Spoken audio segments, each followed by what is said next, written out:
وصلی اللہ علی النبی الکریم رب اشرح لی صدری ویسر لی امری واحلل عقدۃ من لسانی یفقہوا قولی۔ یہ درس قرآن ہے۔ آج سورہ البقرہ کی آخری کچھ آیتوں کو لے کر اس کی تشریح کی جائے گی انشاءاللہ۔ دیکھیے سورہ بقرہ کی آیت نمبر 282 282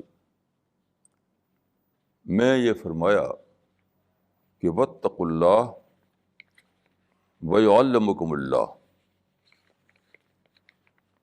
واتقوا اللہ ویعلمکم اللہ، اور تم اللہ کا تقوی اختیار کرو اور اللہ تم کو علم دے گا، تم کو تعلیم دے گا، تم کو سکھائے گا۔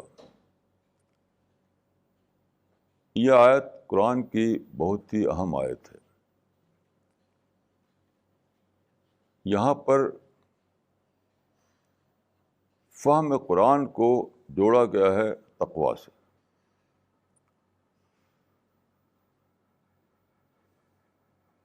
یہ بہت ہی خاص بات ہے کہ فہم قرآن یعنی قرآن کو سمجھنا، ظاہر ہے کہ قرآن کو سمجھنا ایک بہت ہی اہم بات ہے۔ ہر آدمی چاہتا ہے کہ وہ قرآن کو سمجھے۔ یہاں بتایا کہ اگر تم قرآن کو سمجھنا چاہتے ہو تو اپنے اندر تقویٰ پیدا کرو۔ تقویٰ کا مطلب ہے خدا کا خوف، خدا کی خشیت، خدا کا ڈر۔ تو یہاں سوچنے کی بات یہ ہے کہ قرآن فہمی کا تعلق تقویٰ سے کیوں ہے؟ تقویٰ دیکھیے کیا چیز ہے۔ تقویٰ یہ ہے کہ تقویٰ ایک نتیجہ ہے، تقویٰ رزلٹ ہے ایک ڈسکوری کا۔ تقویٰ کوئی مشق کی چیز نہیں ہے، کوئی مسٹیریس چیز نہیں ہے۔ تقویٰ رزلٹ ہے ایک ڈسکوری کا، یعنی خدا کی ڈسکوری۔ جب آدمی اپنی غور فکر کو کام میں لاتا ہے، جب اپنی سوچ کو کنسنٹریٹ کرتا ہے سچائیوں کو جاننے پر، اب پھر اس کو ڈسکوری ہوتی ہے کہ ایک خدا ہے جو اس کائنات کا کریٹر ہے، ایک خدا ہے جو اس کائنات کا سسٹینر ہے، ایک خدا ہے جو مالک یوم الدین ہے۔ تو جب انسان کو لمبے غور فکر کے بعد یہ ڈسکوری ہوتی ہے تو اسی ڈسکوری کے نتیجے کا نام تقویٰ ہے۔ کیونکہ آپ سوچئے، خدا آپ ڈسکور کریں کہ خدا جو ہے وہ آل مائٹی ہے، آل پاورفل ہے، ساری طاقت صرف خدا کے پاس ہے، گریٹنس صرف خدا کے پاس ہے، تو اس سے رزلٹ کیا ہوگا؟ آپ محسوس کریں گے کہ میں تو ہیلپ لیس ہوں، میرے پاس تو کوئی طاقت نہیں، میں محتاج ہوں خدا کا۔ اگر خدا مجھے معاف کر دے، مجھ پر اپنی بلیسنگ کرے، تو مجھے جنت ملے گی، کامیابی ملے گی۔ اور خدا اگر مجھے اپنی بلیسنگ نہ دے تو میں محروم رہ جاؤں گا۔ تو ایسی حالت میں تقویٰ پیدا ہوگا۔ تقویٰ کیا ہے؟ خدا ہی کو اپنا کنسرن بنا لینا، خدائی سے ڈرنے لگنا، خدائی کے بارے میں یہ عقیدہ ہونا کہ وہی چاہے تو میری بنائے، وہی چاہے تو میری بگاڑے، یہ تقویٰ۔ تو یہ تقویٰ کیا کرتا ہے؟ یہ تقویٰ آدمی کو کٹ ٹو سائز بنا دیتا ہے۔ انسان جو ہے مین کٹ ٹو سائز ہو جاتا ہے۔ کٹ ٹو سائز کا مطلب کیا ہے؟ یعنی جو انسان کے اندر مصنوعی قسم کی بڑھوتری ہے، in term of ego, in term of pride, in term of arrogance, in term of greatness, in term of superiority, ان سب چیزوں کو لے کر جو بڑائی آدمی کے مائنڈ میں بھری ہوتی ہے وہ سب ختم ہو جاتی ہے، کیونکہ وہ ڈسکور کرتا ہے کہ بڑا تو صرف خدا ہے، میں تو بڑا ہوں نہیں، میری طرف تو کچھ بھی بڑائی نہیں ہے، ساری بڑائی خدا کی طرف سے۔ تو خدا کی ڈسکوری حقیقت میں یہ ہے کہ آدمی اس بات کو جان لے کہ ساری بڑائی خدا کی طرف سے، ساری بڑائی خدا کی طرف ہے، میں تو صرف چھوٹا ہوں، میں تو صرف ہیلپ لیس ہوں، میں تو صرف نتھنگ ہوں۔ اسی کو میں کہہ رہا ہوں کہ آدمی کے اندر جب تقویٰ آتا ہے تو وہ کٹ ٹو سائز ہو جاتا ہے، اور کٹ ٹو سائز ہونا ہی فہم قرآن کا دروازہ ہے۔ کیونکہ جب تک آدمی ایگو میں جی رہا ہو، جب تک آدمی پرائڈ میں جی رہا ہو،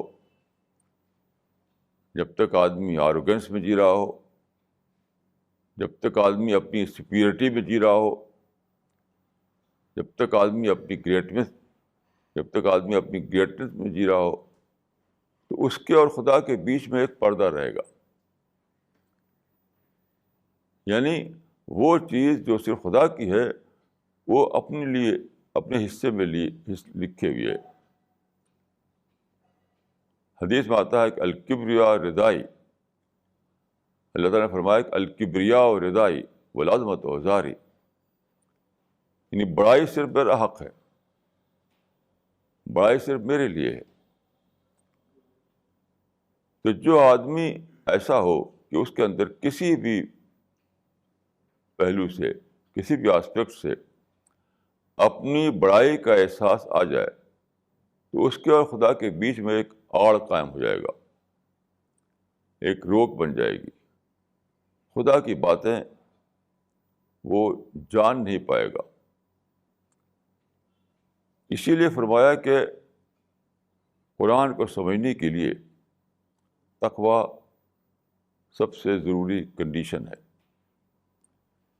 یعنی خدا سے آدمی کا تعلق ہی نہیں بنتا جب تک کہ وہ خود بھی اپنے کو کچھ بڑا مانے ہوئے ہو۔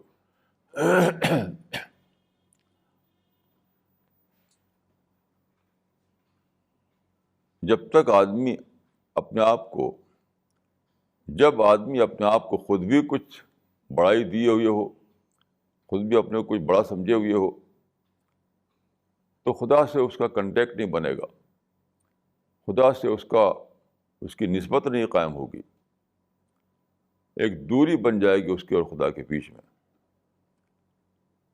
تو ایسی حالت میں کیا سمجھے گا وہ خدا کی کتاب کو؟ اسی لیے فرمایا کہ اتقوا اللہ ویعلمکم اللہ، اپنے اندر تقویٰ پیدا کرو، تب تم کو علم خداوندی آئے گا، تب تم کو خدا والی وزڈم آئے گی، تب تمہاری لرننگ بڑھے گی، تب تم خدا کی کتاب کو سمجھ پاؤ گے۔ آدمی سب کچھ جانے، سارے علم اور فن کا وہ ایکسپرٹ ہو، لیکن اس کے اندر تقویٰ نہ ہو تو وہ کچھ بھی نہیں سمجھ سکتا قرآن کو۔ سارے علوم کا ماہر ہو، ایکسپرٹ ہو، تب بھی وہ بالکل قرآن کو سمجھنے میں عاجز رہے گا. تو تقویٰ لازمی شرط ہے. تقویٰ ہے تب دوسرے علوم کام کریں گے. تقویٰ آدمی کے اندر ہے تو دوسرے علوم بھی مفید بن جائیں گے. لیکن اگر تقویٰ نہیں ہے تو دوسرے علوم کچھ بھی مفید نہیں بنیں گے. دوسری چیز یہ ہے کہ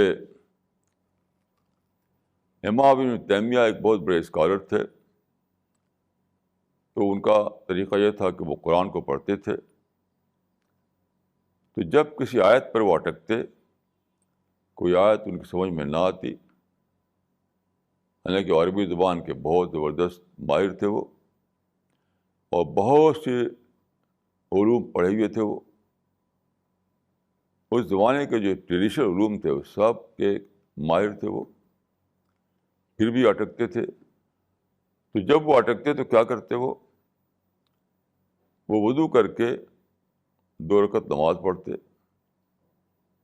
اور پھر خدا سے دعا کرتے کہ یا معلم ابراہیم علمنی. اپنی دعا میں یہ کہتے، یا معلم ابراہیم علمنی، اے ابراہیم کو علم دینے والے مجھے بھی علم دے دے. اے ابراہیم کو لرننگ دینے والے مجھے بھی لرننگ دے دے. اے ابراہیم کو بتانے والے مجھے بھی بتا دے. اس کا مطلب کیا ہوا؟ اس کا مطلب یہ ہے کہ قرآن ایک ایسی کتاب ہے جس کے آتھر سے کنسلٹ کرنے کے لیے آپ ہر وقت، قرآن ایک ایسی کتاب ہے جس کے آتھر سے آپ ہر وقت کنسلٹ کر سکتے ہیں. تو جب وہ 2 رکعت نماز پڑھ کر یہ دعا کرتے تھے، تو اس کا مطلب کیا تھا؟ وہ قرآن کے آتھر سے کنسلٹ کر رہے ہیں. اور ظاہر ہے کہ کسی کتاب کو بتانے والا، اس کے باتوں کو کھولنے والا، اس کے آتھر سے زیادہ کون ہو سکتا ہے؟ تو قرآن کا آتھر خدا ہے، اور خدا ہر جگہ موجود ہے. ہر وقت خدا سے کنٹیکٹ بنایا جا سکتا ہے. ہر وقت وہ انسان کی ریچ میں ہے. تو اس سے بڑی بات کیا ہو سکتی ہے کہ قرآن کے آتھر سے ہم کنسلٹ کرنے کی پوزیشن میں ہوں. لیکن قرآن کے آتھر سے کنسلٹ کرنا اسی کے لیے پاسبل ہے جس کے اندر کبر نہ ہو، جس کے اندر آروگنٹ نہ ہو، جس کے اندر کبر نہ ہو، جس کے اندر آروگینس نہ ہو، جس کے اندر پرائڈ نہ ہو، جس کے اندر سپیریٹی کمپلیکس نہ ہو. یہ چیزیں رکاوٹ ہیں. کیونکہ حدیث میں آتا ہے کہ کبریا میری چادر ہے، عظمت میری ازار ہے. جو ان چیزوں کو مجھ سے چھینے گا تو میں اس کو ذلیل و خوار کر دوں گا. اس کا مطلب کیا ہوا کہ یہ چیزیں جو ہیں، گریٹنس صرف خدا کا حق ہے. ہم اگر اپنے حصے میں کچھ گریٹنس رکھ لیں، خود بھی اپنے گریٹ ماننے لگیں، تو خدا اور ہمارے بیچ میں دوری بن گئی. خدا سے ہماری نسبت نہیں قائم ہوئی. اس کے لیے بہترین لفظ ہے کہ خدا سے ہماری نسبت نہیں قائم ہوئی. جب نسبت نہیں قائم ہوئی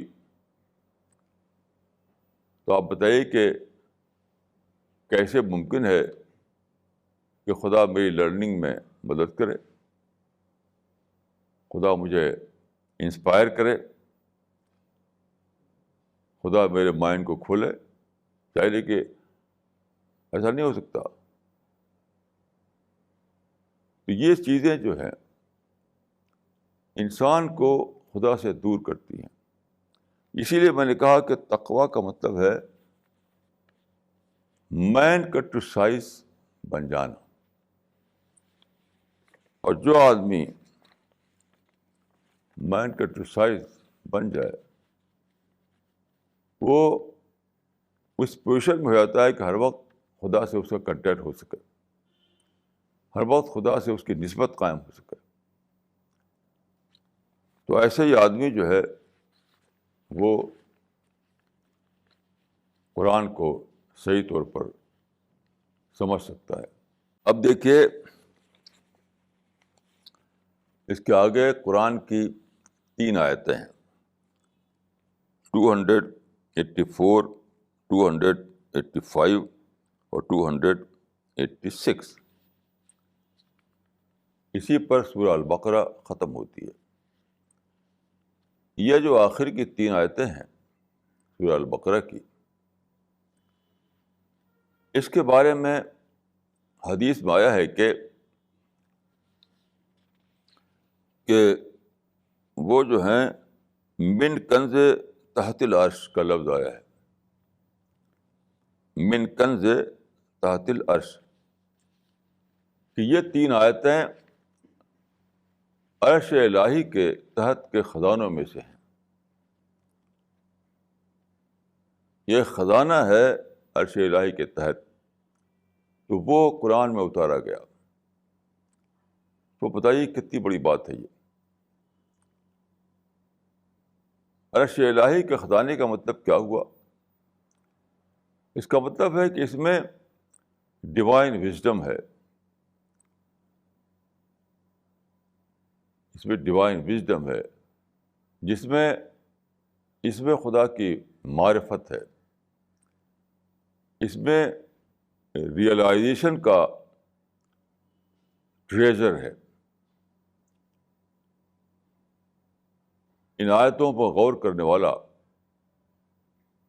خدا کی معرفت کو اعلیٰ درجے میں پا سکتا ہے. تو من کنز تحت العرش کو کسی مسٹیریس معنی میں نہیں لینا چاہیے. ایک معلوم معنی اس کے ہیں, وہ یہ ہے کہ اس میں ڈیوائن وزڈم بہت زیادہ ہے,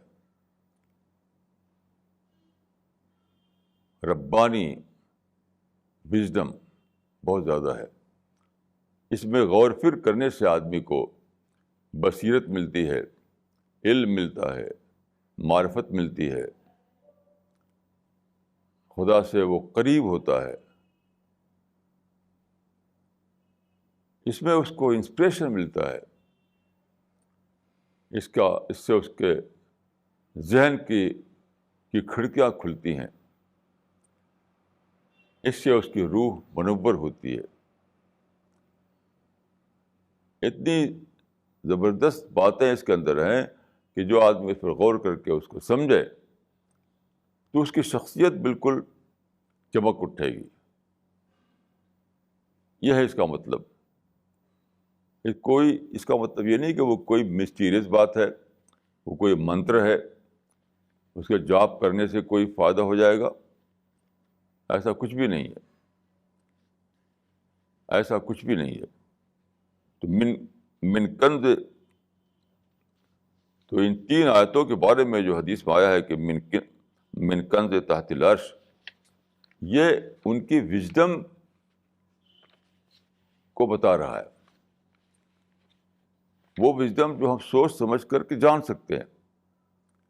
ایسا نہیں کہ پراسرار چیز کوئی ہے اور اس کی چینٹی کرتے رہو اور فائدہ ملتا رہے گا مسٹیریسلی, ایسا کچھ بھی نہیں ہے. تو یہ 3 آیتیں کیا ہیں؟ اسی پر سورہ البقرہ ختم ہوتی ہے, انہی 3 آیتوں پر. 284, 285 اور 286, اسی پر سورہ البقرہ ختم ہوتی ہے, جو قرآن کی سب سے لمبی سورہ ہے.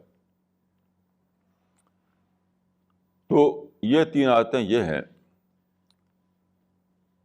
للہ ما فی السماوات والارض وَإِن تُبْدُوا مَا فِي أَنفُسِكُمْ أَوْ تُخْفُوهُ يُحَاسِبْكُم بِهِ اللَّهُ فَيَغْفِرُ لِمَن يَشَاءُ وَيُعَذِّبُ مَن يَشَاءُ وَاللَّهُ عَلَىٰ كُلِّ شَيْءٍ قَدِيرٌ۔ آمَنَ الرَّسُولُ بِمَا أُنزِلَ إِلَيْهِ مِن رَّبِّهِ وَالْمُؤْمِنُونَ كُلٌّ آمَنَ بِاللَّهِ وملائکتہ وکتبہ ورسلہ لا نفرق بین احد من رسلہ وقالوا سمعنا واطعنا غفرانک ربنا والیک المصیر۔ لا یکلف اللہ نفسا الا وسعها لها ما کسبت وعلیہا ما اکتسبت ربنا لا تؤاخذنا ان نسینا او اخطانا ربنا ولا تحمل علینا اصرا کما حملتہ علی الذین من قبلنا ربنا ولا تحملنا ما لا طاقۃ لنا به واعف عنا واغفر لنا وارحمنا انت مولانا فانصرنا علی القوم الکافرین۔ یہ ہے 3 آیتیں سورہ البقرہ کی جن پر کہ یہ سورہ ختم ہوتی ہے۔ ان آیتوں کا مطلب کیا ہے وہ میں کچھ مختصر طور پر اس کو بتانے کی کوشش کروں گا۔ ان آیتوں میں فرمایا کہ اللہ کے لیے ہے جو کچھ آسمانوں میں ہے اور جو کچھ زمین میں ہے۔ جو کچھ زمین میں ہے، جو کچھ آسمان میں ہے، یعنی پوری کائنات، پوری یونیورس یہ اللہ کے لیے ہے۔ اور اگر تم چاہے کسی بات کو ظاہر کرو اور یا چھپاؤ، اللہ ان سب کو جانتا ہے۔ اللہ تمہاری چھپی ہوئی باتوں کو بھی جانتا ہے اور اللہ تمہاری کھلی ہوئی باتوں کو بھی جانتا ہے، اور اللہ حساب لے گا ہر ایک کا۔ ساری باتیں خدا کے علم میں ہیں، ایک ایک چھوٹی بڑی سب کچھ۔ تو چونکہ تم ٹیسٹ پر ہو اس دنیا میں تو اللہ حساب لے گا باقاعدہ۔ پھر جس کو چاہے گا بخشے گا اور جس کو چاہے گا عذاب دے گا، اور اللہ ہر چیز پر قادر ہے، اور اللہ ہر چیز پر قادر ہے۔ پھر فرمایا کہ رسول ایمان لایا ہے اس چیز پر جو اس پر اتاری گئی ہے رب کی طرف سے، اور سارے مومنین جو ہیں وہ بھی اس پر ایمان لائے ہیں۔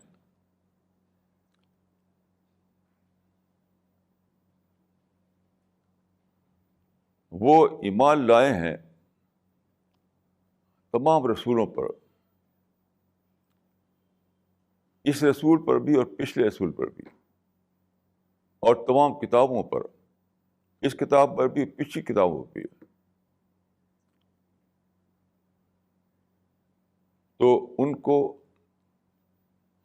ان کا ایمان سارے ہی نبیوں، ساری کتابوں پر ہے۔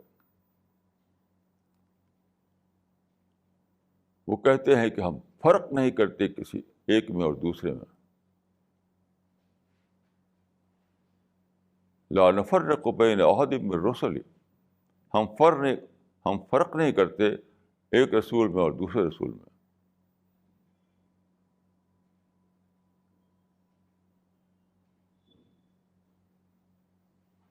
تو ہم ایمان لائے، ہم نے اطاعت کی، تو اے خدا ہمیں معاف کر دے۔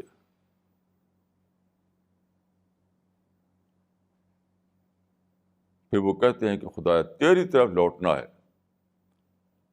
تو لوٹنے سے پہلے جن چیزوں کا حساب دینا اس کو ہم پہلے اس کا اعتراف کرتے ہیں. پھر فرمایا کہ اللہ تکلیف نہیں دیتا، اللہ پکڑتا نہیں، مگر اس چیز پر جو انسان کے بس میں ہے. اللہ اسی پر حساب لیتا ہے، اسی کی پکڑ کرتا ہے جو انسان کے بس میں ہے. جو اس نے کمایا اس کا وہ انعام پائے گا، جو نہیں کمایا تو اس کا وہ بھگتان بھگتے گا.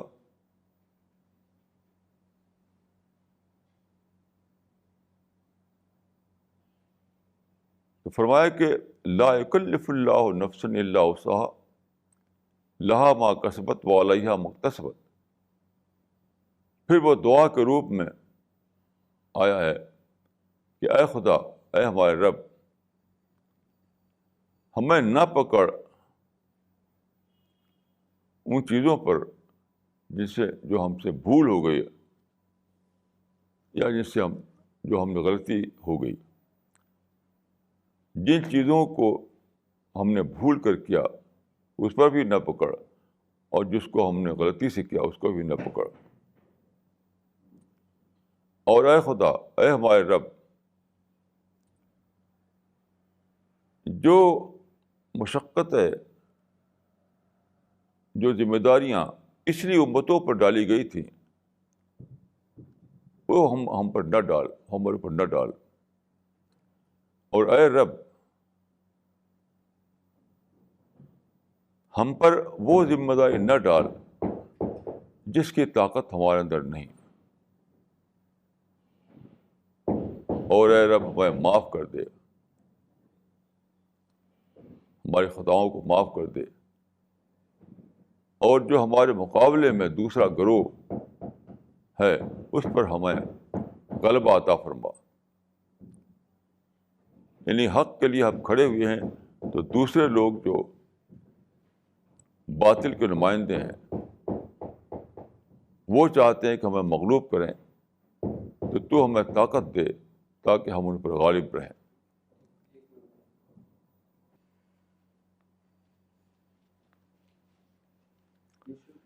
اب ان آیتوں پر غور کیجیے.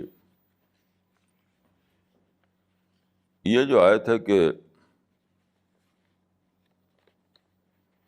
آیت نمبر 282 کہ اتقوا اللہ ویعلمکم اللہ، اللہ سے ڈرو اور اللہ تم کو علم سکھائے گا. یعنی اللہ سے ڈرو اور اللہ تم کو قرآن فہمی،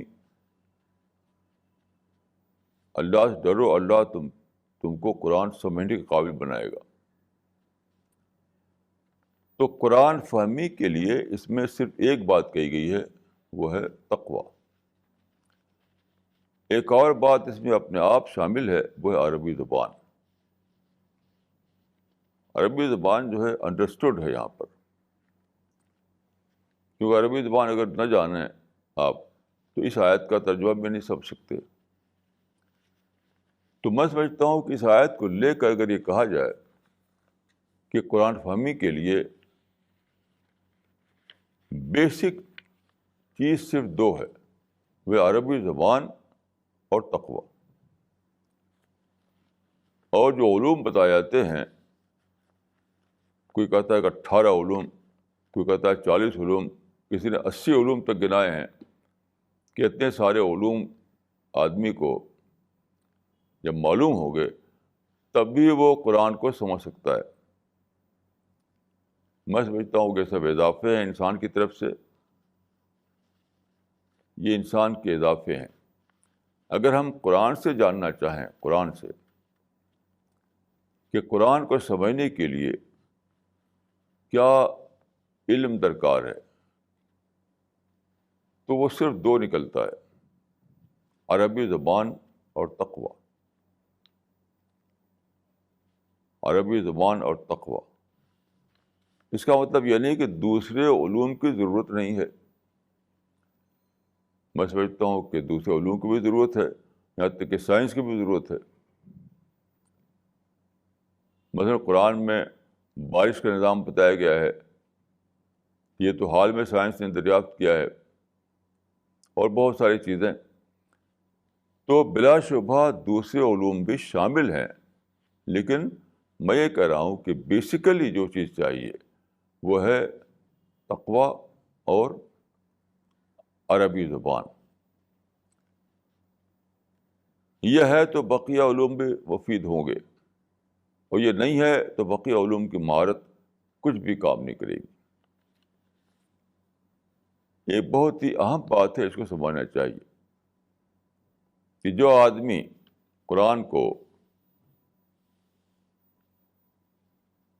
سمجھنا چاہتا ہو، قرآن کے اندر جو بصیرت ہے، جو معنویت چھپی ہوئی ہے، جو وژڈم ہے، کوئی اس کو لینا چاہتا ہو تو اس کو اپنے اندر یہی دو باتیں پیدا کرنی پڑیں گی، تقویٰ اور عربی زبان. عربی زبان کی اچھی نالج ہونی چاہیے، صرف ورکنگ نالج کافی نہیں ہے، اچھی نالج عربی زبان کی. اور تقویٰ کا مطلب یہ ہے کچھ وضع قطع نہیں ہے. آج کل وضع قطع کو تقویٰ سمجھ لیتے ہیں. کوئی لمبا کرتا پہنے ہوئے ہو، کوئی خاص طرح کی پگڑی یا ٹوپی پہنے ہوئے ہے، کچھ خاص طرح کی وضع قطع کو سمجھتے ہیں کہ یہ تقویٰ ہے. بالکل بیس لیس بات ہے. حدیث بات ہے کہ التقویٰ ہاں ہونا، تقویٰ یہاں ہے، یعنی اندر ہے. التقویٰ ہاں ہونا،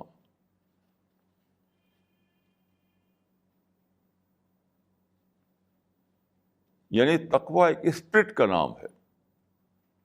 تقویٰ کسی ظاہری وضع قطع کا نام نہیں ہے. تو داخلی اسپرٹ کے اعتبار سے آدمی کے اندر تقویٰ ہو اور عربی زبان کی اچھی نالج ہو تو بس وہ قرآن فہمی کے دروازے میں داخل ہونے کے قابل ہو گیا. اب اور علوم وہ جانے گا تو اس کی بصیرت بڑھے گی، اور ہر آدمی کچھ نہ کچھ علوم تو سیکھتے ہی رہتا ہے. لیکن جو شرط ہے، جو کنڈیشن ہے، بیسک کنڈیشن، وہ تو یہی ہے، تقویٰ اور عربی زبان. تو سب سے زیادہ دھیان جو دینا چاہیے آدمی کو انہیں دو چیزوں پر.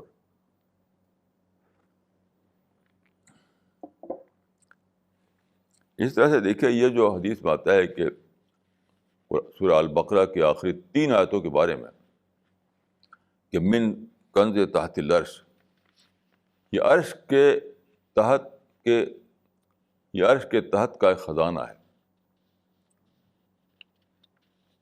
تو یہ بھی ایسا نہیں کہ ان آیتوں کو پڑھیں یعنی سمپلی ریسیٹیشن سے وہ اس کا فیض مل جائے گا. نہیں، یہاں بھی غور و فکر کا مسئلہ ہے، کیونکہ قرآن میں ہے کہ وَلْيَدَّبَّرُوا آیَاتِهِ، قرآن اتارا گیا تاکہ لوگ اس کی آیاتوں پر غور کریں. تو ساری حقیقتیں، ساری دینی حقیقتیں، سارا ڈیوائن وژڈم، ساری قرآنی معرفت کا دروازہ کیا ہے؟ غور و فکر ہے، تدبر ہے. اس کے بغیر آدمی کو قرآنی معرفت حاصل نہیں ہو سکتی ہے. محض ریسائٹ کرنا، محض اس کو پڑھتے رہنا یاد کر کے، اس سے آدمی کو وہ وژڈم نہیں مل سکتا ہے. وہ جو کنز ہے، وہ کنز، وہ خزانہ، وہ ٹریجر، اس ٹریجر تک اس کی پہنچ نہیں سکتی. اس ٹریجر تک پہنچنے کے لیے آدمی کو اپنے مائنڈ کو ایکٹیویٹ کرنا پڑے گا. صرف زبان کی حرکت سے وہ ٹریجر آدمی کو نہیں مل سکتا. اب جو یہ 3 آیتیں ہیں اس کے بارے میں غور کیجیے. فرمایا کہ للہ ما فی السماوات و ما فی الارض، للہ ما فی السماوات و ما فی الارض وَإِن تُبْدُوا مَا فِي أَنفُسِكُم أَوْ تُخْفُوهُ يُحَاسِبْكُم بِهِ اللَّهُ فَيَغْفِرُ لِمَن يَشَاءُ وَيُعَذِّبُ مَن يَشَاءُ وَاللَّهُ عَلَىٰ كُلِّ شَيْءٍ قَدِيرٌ۔ تو فرمایا کہ زمین و آسمان میں جو کچھ ہے وہ سب اللہ کے لیے، یعنی یہ کائنات، یہ یونیورس، یہ اتنا بڑا عالم جس کی کوئی گنتی نہیں، وہ سب خدا کا پیدا کیا ہوا ہے۔ خدا ہی نے ان چیزوں کو پیدا کیا، نتھنگ سے تھنگ، یہ خدا کی طاقت ہے۔ یہ کوئی چیز نہیں تھی، وہ خدا تھا، پھر خدا نے نہیں سے ہے بنایا، پوری یونیورس بنائی، اور وہی اس کو کنٹرول کر رہا ہے، وہی اس کا سسٹینر ہے۔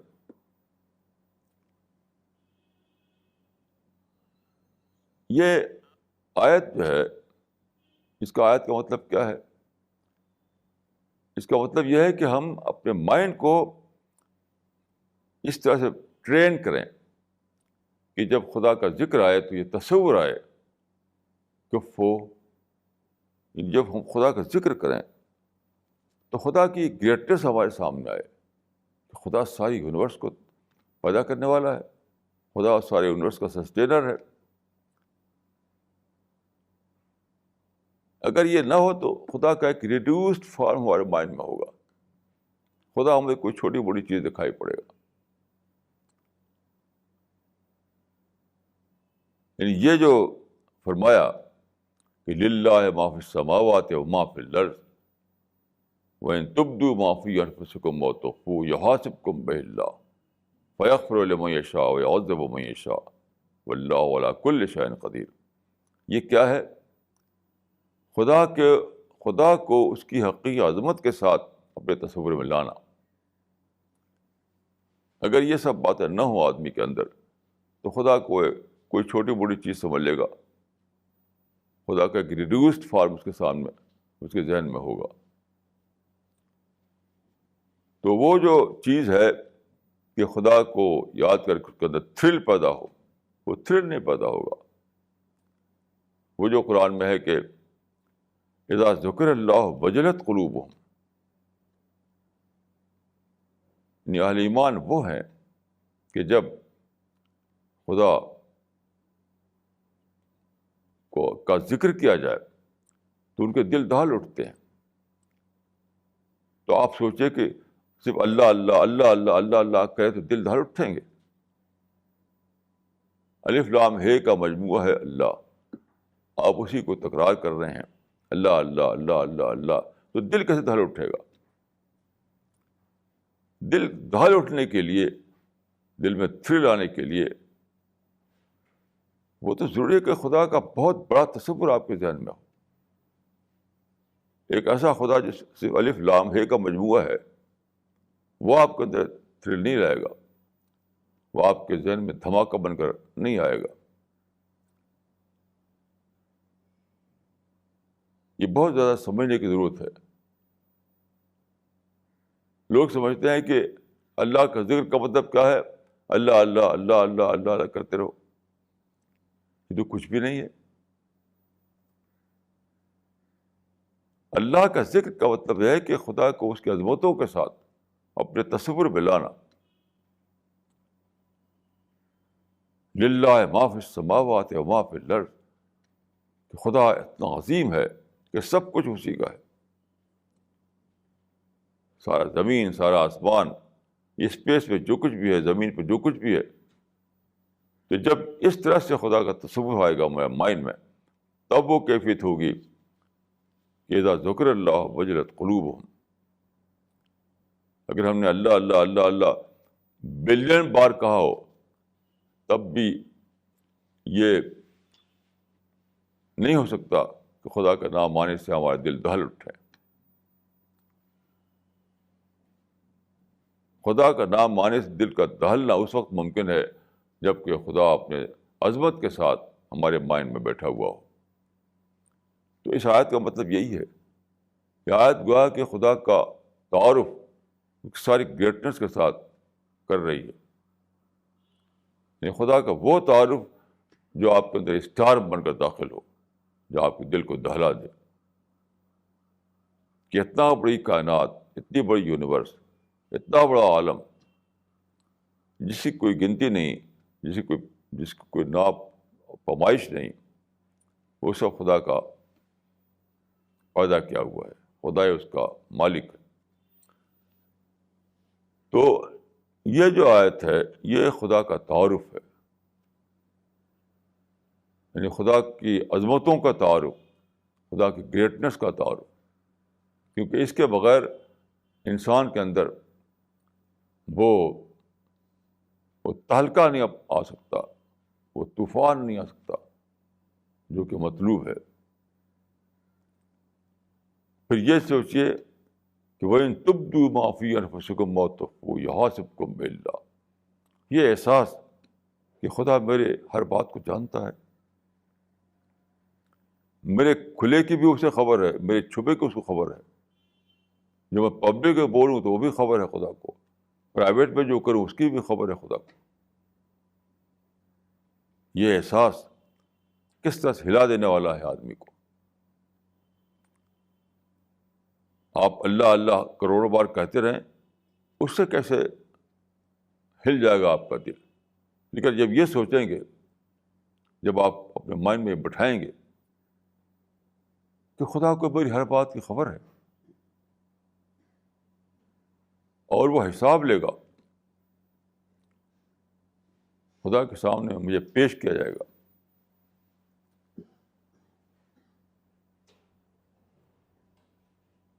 کل میرے پاس ایک صاحب آئے, آپ جانتے ہیں کہ میری اہلیہ کا انتقال ہو گیا, تو انہوں نے کہا کہ میں آپ کا اہلیہ کا انتقال ہو گیا تو میں اس کی تعزیت کے لیے آیا ہوں.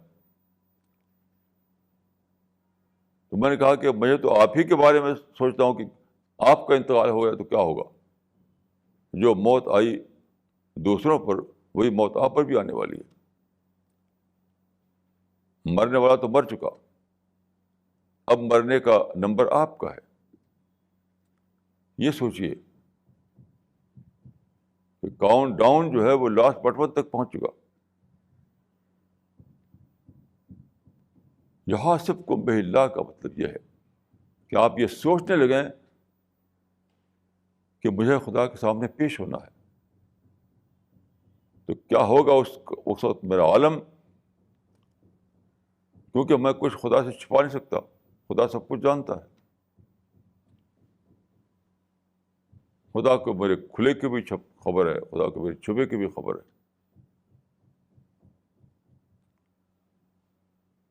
تو یہ جو آیت ہے یہ خدا کا گویا کہ اس حیثیت سے تعارف ہے کہ ہم جب خدا کو سوچیں, جب خدا کو یاد کریں تو ہمارا دل دہل اٹھے, ہمارے دل میں ایک طوفان برپا ہو جائے.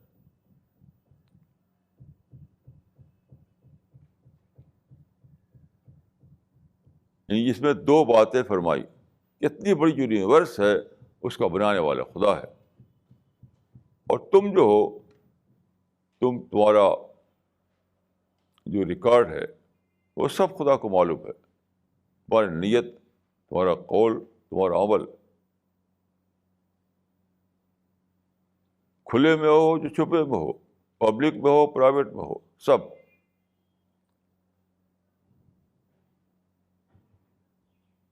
تو یہ باتیں جب ہمارے مائنڈ میں بیٹھی ہوئی ہوں گی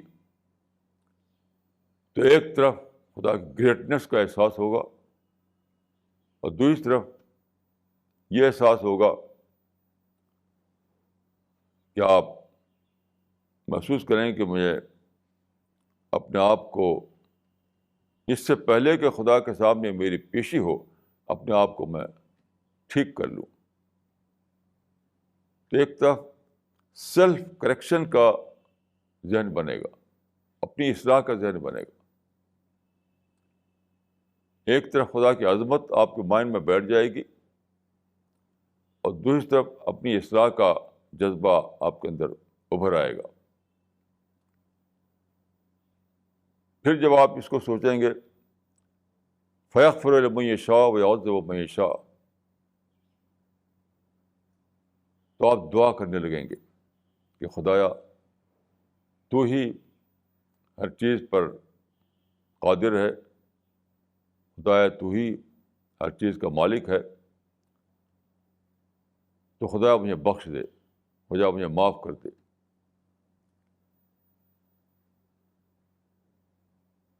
یہ ہے وہ باتیں جو اس آیت پر غور کرنے سے ملتی ہیں۔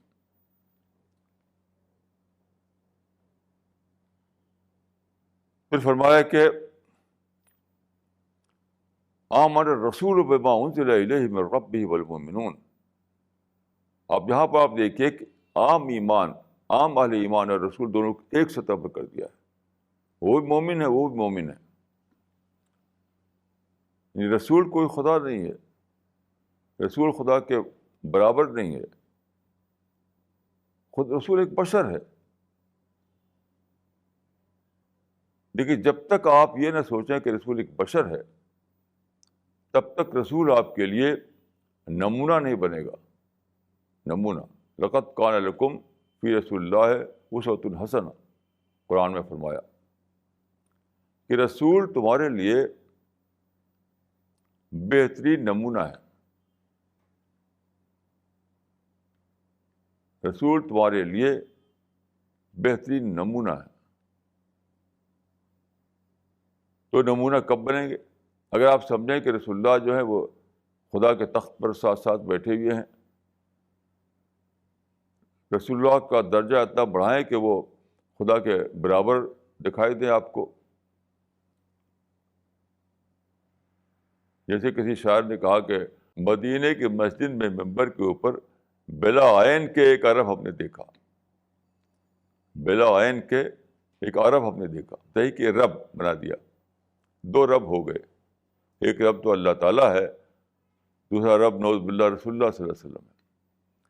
اب اس میں دیکھیے مقصد ہی فوت ہو جاتا ہے۔ اللہ تعالیٰ نے رسول کو بھیجا تاکہ وہ دنیا میں خلق اعلیٰ اخلاق کے ساتھ زندگی گزارے اور خدا کی عبادت کر کے دنیا میں رہے۔ تو دعا کا نمونہ، عبادت کا نمونہ، اخلاق کا نمونہ، ڈیلنگ کا نمونہ، نماز روزہ حج زکوٰۃ کا نمونہ، ہر چیز رسول اللہ نے کی۔ اس طرح سے آپ نے ایک ماڈل پیش کر دیا، ماڈل۔ اسی لیے آپ نے فرمایا نماز کے بارے میں کہ صلو کما رأیتمونی اصلی۔ حج کے بارے میں فرمایا خذوا عنی مناسککم، یعنی جیسے میں عبادت کرتا ہوں اسی کو دیکھو تو تم بھی اسی طرح عبادت کرو۔ اور قرآن میں ہے کہ اسوہ حسنہ تمہارے لیے ہیں رسول، تو ان کے نمونوں کو پکڑو۔ اب سوچئے کہ جب رسول کو آپ نے بنا دیا خدا کے برابر،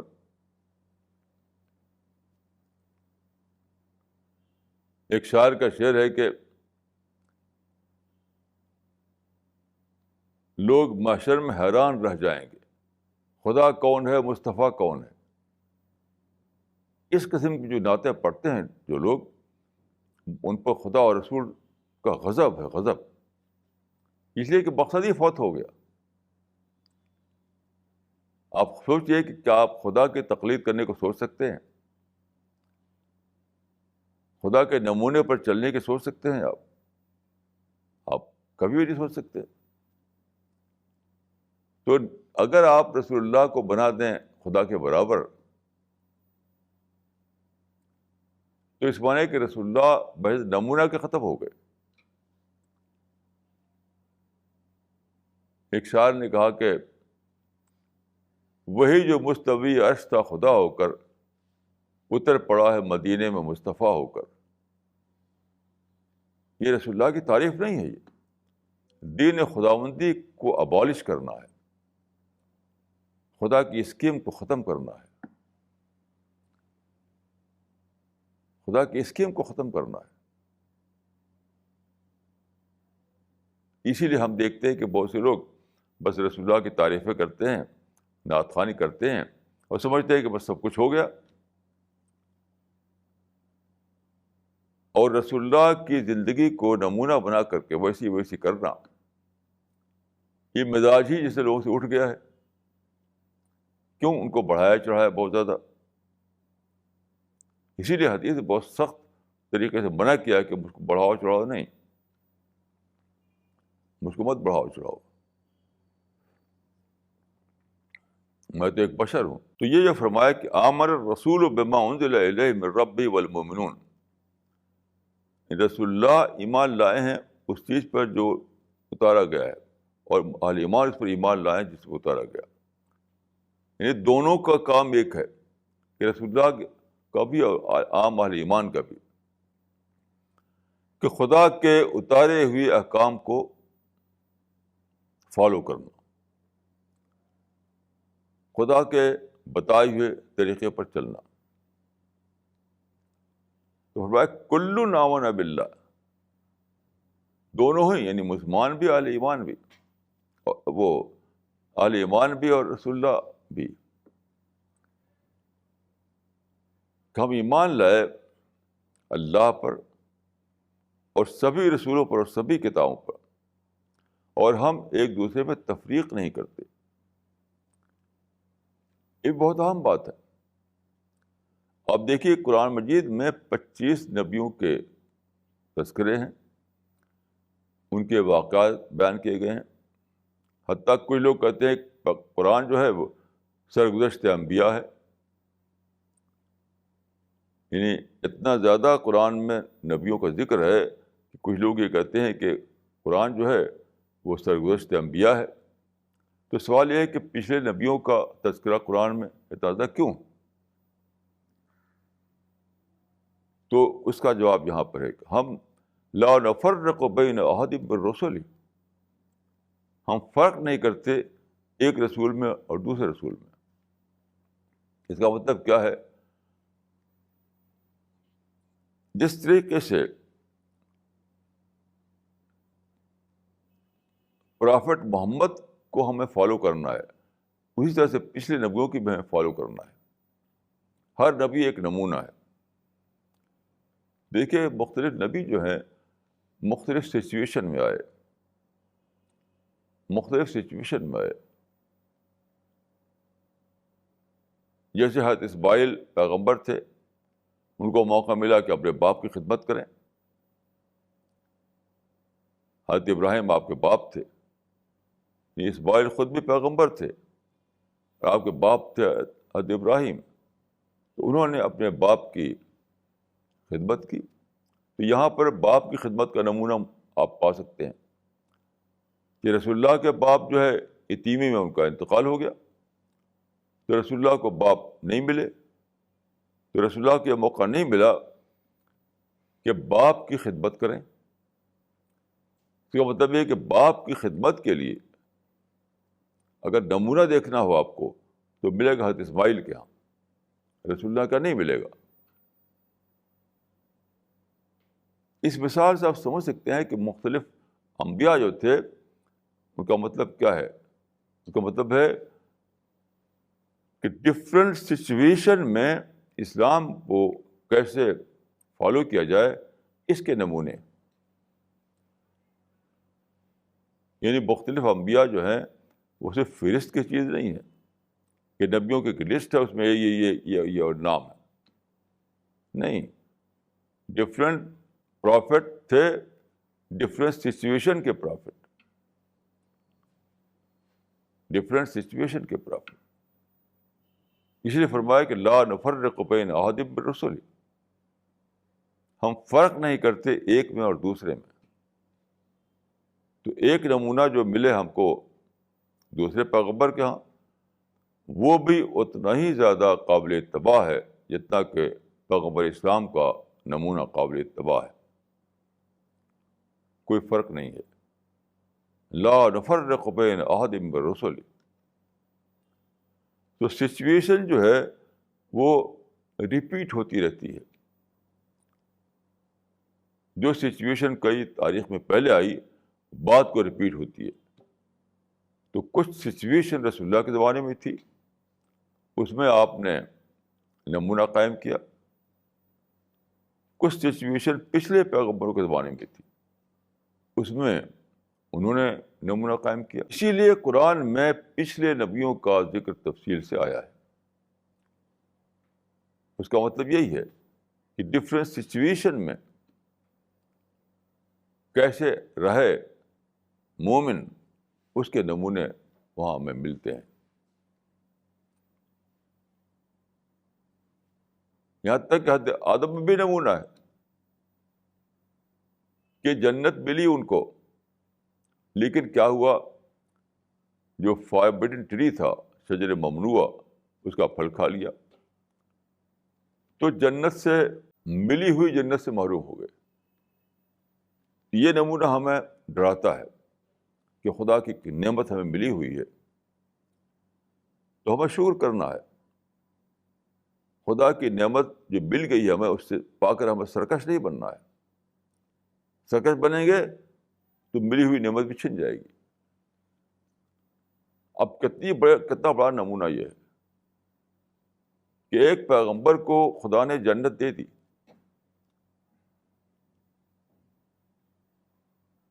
وہ کہہ دیا کہ تم اور تمہاری بیوی اس جنت میں رہو. پھر کیا ہوا، یہ فرمایا تھا کہ دیکھو یہ ایک درخت ہے، یہ تمہارے لیے فاربڈن ہے، یہ منع ہے، اس کا پھل نہیں کھانا ہے تم کو.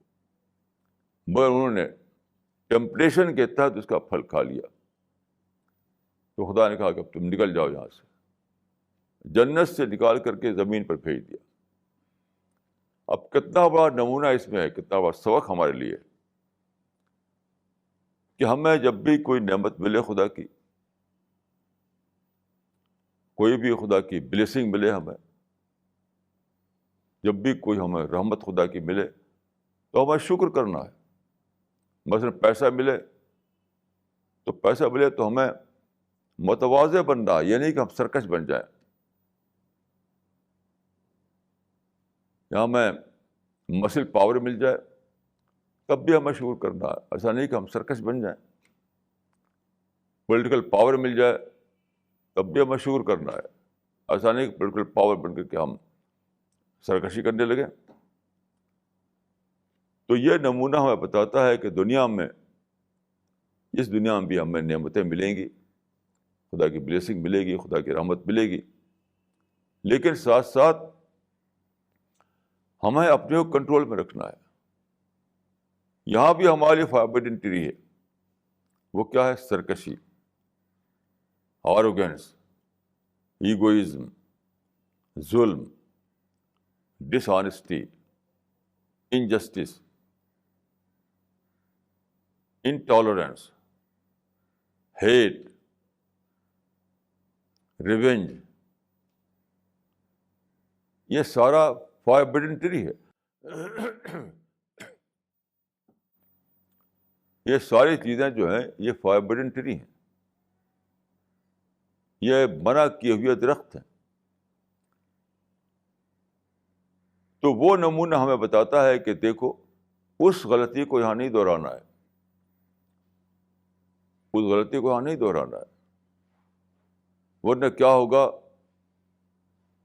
رحمت سے محرومی ہو جائے گی. پھر فرمایا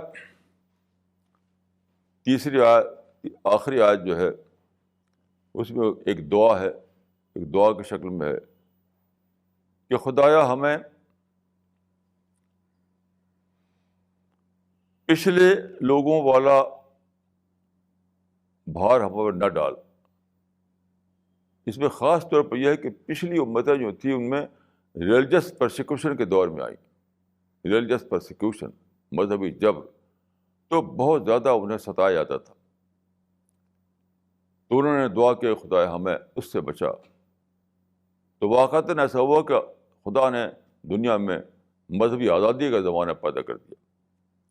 تو پچھلے لوگوں نے دین کا ثبوت دیا تھا مذہبی جبر کے زمانے میں، اب ہمیں موقع ملا ہے کہ ہم مذہبی آزادی کے زمانے میں دین پر عمل کریں.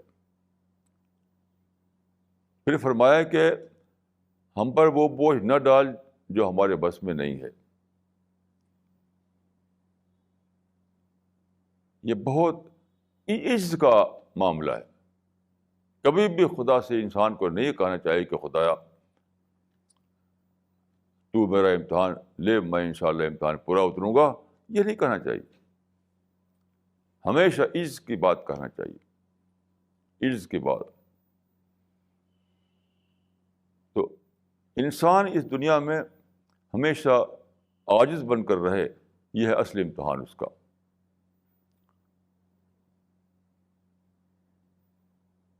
تو یہ جو دعا ہے اس میں فرمایا کہ پچھلے لوگوں پر جو مشقتیں پڑی تھیں، یعنی مذہبی جبر کے حالات میں انہیں دینداری کرنی پڑی تھی، ہمیں اس سے بچا اور ہماری طاقت کے لحاظ سے ہمیں آزمائش میں ڈال. ایسا نہ ہو کہ ہماری طاقت سے زیادہ ہم پر آزمائشیں آ جائیں. اس میں یہ بات بھی شامل ہے کہ آدمی کو کبھی بھی آپ بال مجھے مار والی پالیٹکس اختیار نہیں کرنا چاہیے. ایسا کبھی نہیں کرنا چاہیے کہ وہاں کود پڑے جو اس کے بس سے باہر ہے. وہی کرنا چاہیے جو آدمی کے بس میں ہو، اور جو بس میں نہیں ہے وہاں کود پڑنا اور پھر جب ظلم ہو تو شکایت کرنا یہ غلط ہے. اللہ تعالیٰ سے دعا کرنا چاہیے کہ خدایا مجھے ہمیشہ آزمائش سے بچا. اقول قولی ھذا واستغفر اللہ لی ولکم اجمعین.